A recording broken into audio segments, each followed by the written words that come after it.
Welcome to the Pretty Deadly podcast.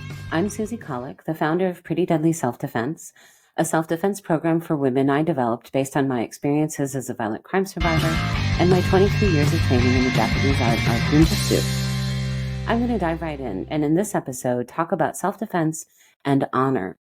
What are we actually defending? But before I go on, have you started your holiday shopping? Can I recommend some good socks? GoodSocks.com is an initiative run by a Pretty Deadly grad named Maria, and GoodSocks.com sells really cool, sustainably made, warm and cozy socks. And for every pair of socks that you buy, Good Socks donates one pair of those socks to a homeless person. You get to do good with good socks. You can find all kinds of sizes and styles and everything you need for gifts, stocking stuffers, and Secret Santas at GoodSocks.com. Back to our episode. Self-defense and honor. So what exactly are we defending when we're defending ourselves? The reason I developed Pretty Deadly is because it was an answer to traditional self-defense courses for women. I had asked myself after I was attacked, why didn't I learn self-defense before something happened? I'm a woman in the world. I'm well aware of what the dangers are, and yet I didn't do anything about it. I only waited until after something happened to make sure that would never happen again.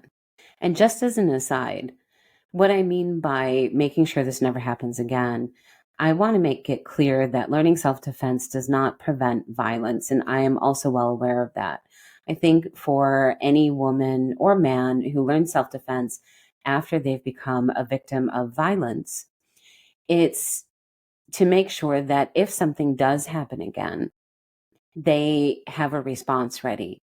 They are able to feel more in control of that situation, and they can defend themselves, which is a really important thing to do, because being able to have the sense that you have responded rather than reacted gives you more agency in that situation and reduces the risk of long-term trauma.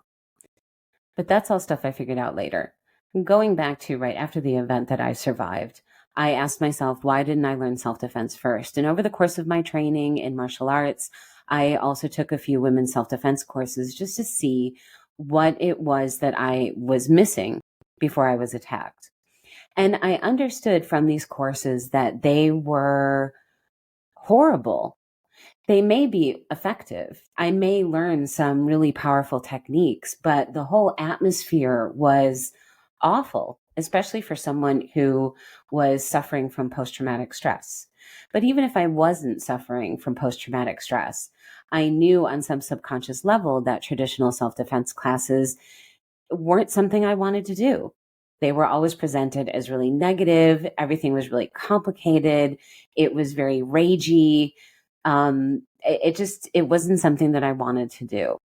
But when I did take those classes, just to find out what I was missing, there was something else there that made me feel like this self-defense isn't going to work. This self-defense doesn't really apply to my daily life.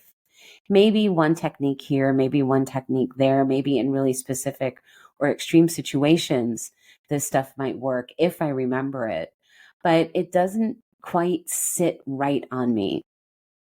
When I launched Pretty Deadly as a business, this was a question I was asking myself again from a business perspective.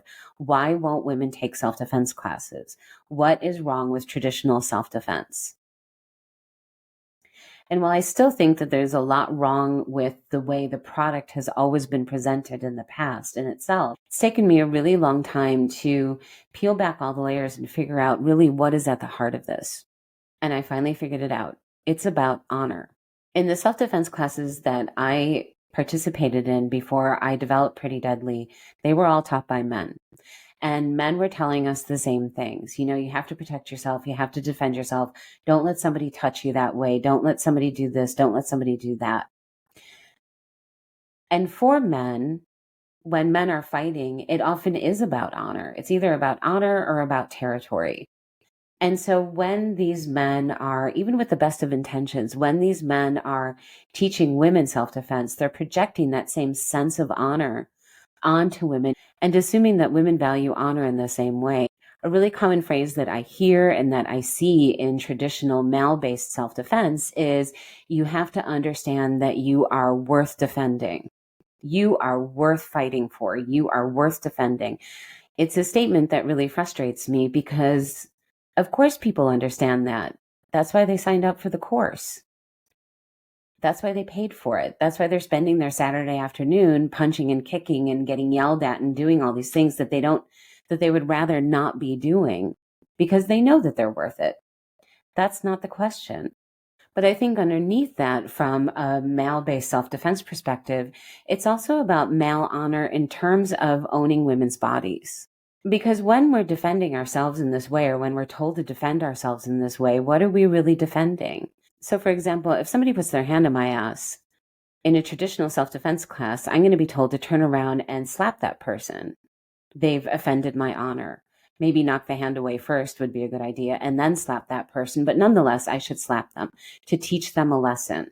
But this doesn't really compute for women. And I'm talking about things on a really, really deep subconscious level that comes from the structures of our societies and our socialization and our communities and our gender roles and all of this stuff.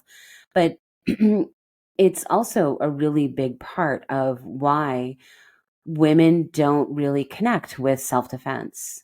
Let's look at it in terms of traditional roles. From a male perspective, your honor is the family name, the family jewels, the things that you own, the things that you define yourself by, the name of your father passed on to your children, your lineage.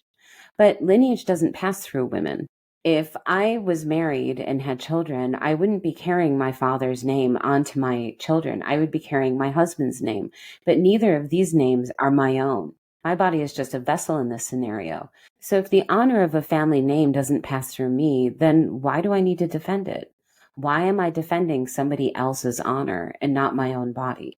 And it may be that I live in a culture or a society that says the whole purpose of my life as a woman and the existence of my body is to produce children for my husband, to be in service to him. That may be the case, but then again, I'm still only doing things for someone else's honor, because what you're really asking me to defend is another man's honor, the honor of his name, the honor of his possessions, the honor of his territory. And we can see evidence of that in terms of things like honor killings, or when husbands may punish their wives or fathers may punish their kids for embarrassing them in public, for dishonoring the family name, for failing at a test or a competition or whatever it is. These things still happen all around the world, right? But this is really exclusionary. It's exclusionary for women because you're asking women to uphold the honor of names that don't belong to them. It's also excluding women who aren't married and don't have children. It's excluding trans women. It's excluding people that are not as valued because they can't carry on that honor for the person that you're supposedly defending, which is why so many self-defense classes can be really toxic environments for people of color, for non-binary people, for people of different religions and different ethnic backgrounds, for older women, and for people with disabilities. So the way traditional self-defense is presented is that you're not really defending your body, you're really defending honor. And again, for women, this doesn't quite compute because of the other messages that we receive through our societies and our communities and our socialization. What we actually care about is the honor of our bodies. We do care about what happens to our bodies. We do care about the space that we take up, and we care about the right to that space.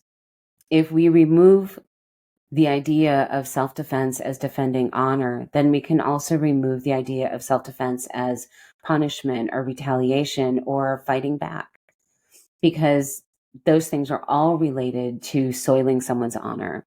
When what we're really saying is, I am occupying this space right now, right here, and I have a right to occupy this space right now, right here, and you don't have a right to take it from me. You have been listening to the Pretty Deadly Podcast. You can learn more about who we are and what we do and how to find a Pretty Deadly course near you by visiting our website at prettydeadlyselfdefense.com. And if you're interested in teaching self-defense to your community, our certification programs are open for enrollment, and you can find them on our website at prettydeadlyselfdefense.com/self-defense trainer, all one word. This podcast is produced by Singe Network for Pretty Deadly, recorded in Berlin, and our original music is the track Icarus Wish by Berlin band Dead Sentries, used with permission of the artist.